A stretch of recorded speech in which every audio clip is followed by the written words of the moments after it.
భక్తి జీవితంలో శిష్యుల యొక్క సవాళ్ళు. యేసుప్రభు శిష్యులు అనేక సవాళ్ళు ఎదుర్కొన్నారు. మనం కూడా అనేక సవాళ్ళు ఎదుర్కొంటున్నాం. సవాళ్ళను స్వీకరించలేని మనసు భక్తి జీవితంలో విజయవంతంగా ముందుకు సాగలేదు.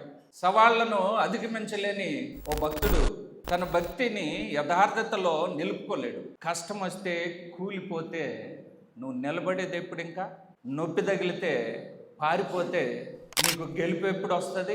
నష్టం వచ్చిందని అడుగు ముందుకు వేయకపోతే విజయ తీరాలకు ఎప్పుడు చేరుకోగలవు?